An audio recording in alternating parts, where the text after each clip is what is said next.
ಮಂಗನಿಗೂ ಗಣಪತಿಗೂ ಸಂಬಂಧವೇನು? ಅಂಗಾರಕ ಸಂಕಷ್ಟಿಯ ಮಹತ್ವ ಇದು. ಮಂಗಳವಾರ ಬರುವ ಸಂಕಷ್ಟಿಯನ್ನು ಅಂಗಾರಕ ಸಂಕಷ್ಟಿ ಎಂದು ಕರೆಯಲಾಗುತ್ತದೆ. ಈ ದಿನಕ್ಕೆ ಹೆಚ್ಚಿನ ಮಹತ್ವವಿದೆ. ಸಂಕಷ್ಟಿಗೂ ಹಾಗೂ ಮಂಗಳನಿಗೂ ಸಂಬಂಧವೇನು, ಈ ದಿನದ ಮಹತ್ವವೇನು ಎಂಬುದು ಇಲ್ಲಿದೆ. ಮಂಗಳವಾರ ಚತುರ್ಥಿ ತಿಥಿ ಬಂದಾಗ ಅಂಗಾರಕ ಚತುರ್ಥಿ ಎಂದು ಆಚರಿಸಲಾಗುತ್ತದೆ. ಈ ದಿನ ಅತ್ಯಂತ ಮಂಗಳಕರ ಮತ್ತು ಫಲಪ್ರದವೆಂದು ಪರಿಗಣಿಸಲಾಗಿದೆ. ಚತುರ್ಥಿ ಚಂದ್ರನ ತಿಂಗಳಲ್ಲಿ 2 ಬಾರಿ ಬರುತ್ತದೆ. ಗಣಪತಿಯು ಚತುರ್ಥಿ ತಿಥಿಯಂದು ಜನಿಸಿದನು. ಆದ್ದರಿಂದ ಈ ದಿನಾಂಕವನ್ನು ಗಣೇಶನಿಗೆ ಸಮರ್ಪಿಸಲಾಗಿದೆ. ಅಮಾವಾಸ್ಯೆಯ ನಂತರ ಬರುವ ಶುಕ್ಲ ಪಕ್ಷದ ಚತುರ್ಥಿ ತಿಥಿಯನ್ನು ವಿನಾಯಕ ಚತುರ್ಥಿ ಎಂದು ಮತ್ತು ಹುಣ್ಣಿಮೆಯ ನಂತರ ಬರುವ ಕೃಷ್ಣ ಪಕ್ಷದ ಚತುರ್ಥಿ ತಿಥಿಯನ್ನು ಸಂಕಷ್ಟ ಚತುರ್ಥಿ ಎಂದು ಕರೆಯಲಾಗುತ್ತದೆ. ಇನ್ನು ಈ ಚತುರ್ಥಿ ಮಂಗಳವಾರ ಬಂದರೆ ಅದನ್ನು ಅಂಗಾರಕ ಚತುರ್ಥಿ ಎಂದು ಕರೆಯಲಾಗುತ್ತದೆ. ಈ ಬಾರಿಯ ಅಂಗಾರಕ ಚತುರ್ಥಿಯನ್ನು ಮಂಗಳವಾರ ಜೂನ್ 25, 2024ರಂದು ಆಚರಿಸಲಾಗುತ್ತಿದೆ.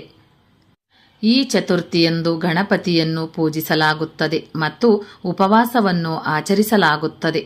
ಅಂಗಾರಕ ಚತುರ್ಥಿಯಂದು ಉಪವಾಸ ಮಾಡುವುದರಿಂದ ವರ್ಷಪೂರ್ತಿ ಚತುರ್ಥಿ ತಿಥಿಯ ಫಲ ಸಿಗುತ್ತದೆ ಮತ್ತು ಇಷ್ಟಾರ್ಥಗಳು ಈಡೇರುತ್ತವೆ ಎಂಬ ನಂಬಿಕೆಯಿದೆ. ಅಂಗಾರಕ ಚತುರ್ಥಿಯ ದಿನದಂದು ಗಣೇಶನ ರೂಪವು 4 ತಲೆಗಳು ಮತ್ತು 4 ತೋಳುಗಳ ರೀತಿ ಇರುತ್ತದೆ ಎನ್ನಲಾಗುತ್ತದೆ. ಇನ್ನು ಅಂಗಾರಕ ಎಂದರೆ ಮಂಗಳ.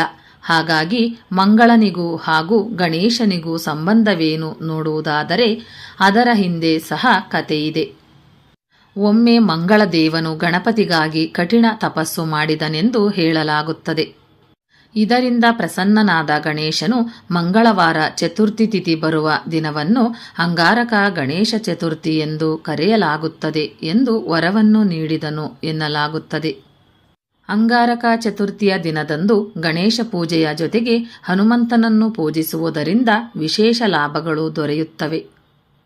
ಈ ದಿನ ಮಾಡುವ ಪೂಜೆಯ ಫಲದಿಂದ ಮಂಗಳ ದೋಷವು ನಿವಾರಣೆಯಾಗುತ್ತದೆ ಮತ್ತು ಜಾತಕದಲ್ಲಿ ಮಂಗಳನ ಸ್ಥಾನವು ಮಂಗಳಕರವಾಗಿರುತ್ತದೆ.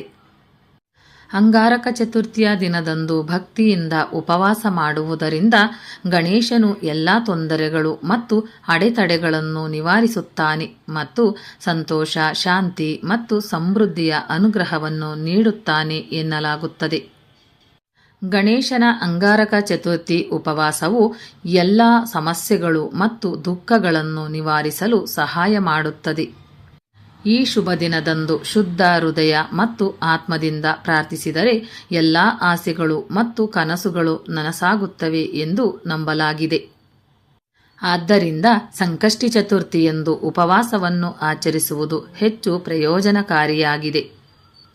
ಅಂಗಾರಕ ಚತುರ್ಥಿ ಉಪವಾಸವನ್ನು ಆಚರಿಸುವವರು ಬ್ರಹ್ಮ ಮುಹೂರ್ತದಲ್ಲಿ ಸ್ನಾನ, ಧ್ಯಾನ ಇತ್ಯಾದಿಗಳನ್ನು ಮಾಡಿದ ನಂತರ ಓಂ ಗಂ ಗಣಪತಯೇ ನಮಃ ಎಂಬ ಮಂತ್ರವನ್ನು ಜಪಿಸುವುದರ ಮೂಲಕ ಉಪವಾಸ ಮಾಡಲು ಸಂಕಲ್ಪ ಮಾಡಬೇಕು.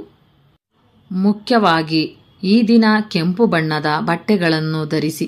ಇದು ಮಂಗಳನ ಸ್ಥಾನವನ್ನು ಬಲಪಡಿಸುತ್ತದೆ. ಉಪವಾಸ ಮಾಡುವವರು ಪೂರ್ವ ಅಥವಾ ಉತ್ತರ ದಿಕ್ಕಿಗೆ ಮುಖ ಮಾಡಿ ವಿಧಿವಿಧಾನಗಳೊಂದಿಗೆ ಗಣಪತಿಯನ್ನು ಪೂಜಿಸಬೇಕು. ಗಣೇಶನ ಆರಾಧನೆಯಲ್ಲಿ ಗರಿಕೆ, ಅಗರಬತ್ತಿಗಳು ಮತ್ತು ಮೋದಕ ಅಥವಾ ಮೋತಿಚೂರ್ ಲಡ್ಡುಗಳಂತಹ ವಸ್ತುಗಳನ್ನು ಅರ್ಪಿಸಿ. ಇದರ ನಂತರ ನೀವು ಗಣೇಶ ಚಾಲೀಸ, ಗಣೇಶ ಸ್ತೋತ್ರ ಅಥವಾ ಗಣೇಶ ಅಥರ್ವ ಶೀರ್ಷವನ್ನು ಪಠಿಸಬಹುದು. ಒಟ್ಟಾರೆಯಾಗಿ ಈ ದಿನ ನೀವು ಮಾಡುವ ಉಪವಾಸ ಹಾಗೂ ಪೂಜೆಗಳು ಅನೇಕ ರೀತಿಯಾಗಿ ಲಾಭವನ್ನು ನೀಡುತ್ತದೆ. ಮುಖ್ಯವಾಗಿ ಮಂಗಳ ದೋಷದಿಂದ ಪರಿಹಾರ ಸಿಗುತ್ತದೆ ಹಾಗೂ ಮದುವೆಯ ಸಮಸ್ಯೆಗೆ ಸಹ ಮುಕ್ತಿ ಸಿಗುತ್ತದೆ ಎನ್ನಲಾಗುತ್ತದೆ. ಸ್ನೇಹಿತರೆ, ಈ ಮಾಹಿತಿ ನಿಮಗೆ ಇಷ್ಟವಾಗಿದ್ದಲ್ಲಿ ದಯವಿಟ್ಟು ಒಂದು ಲೈಕ್ ಮಾಡಿ, ಶೇರ್ ಮಾಡಿ, ಚಾನಲ್ಗೆ ಸಬ್ಸ್ಕ್ರೈಬ್ ಮಾಡಿ. ಇದೇ ರೀತಿಯ ಉಪಯುಕ್ತವಾದ ಮಾಹಿತಿಗಳೊಂದಿಗೆ ಮತ್ತೆ ಭೇಟಿಯಾಗೋಣ. ಧನ್ಯವಾದಗಳು.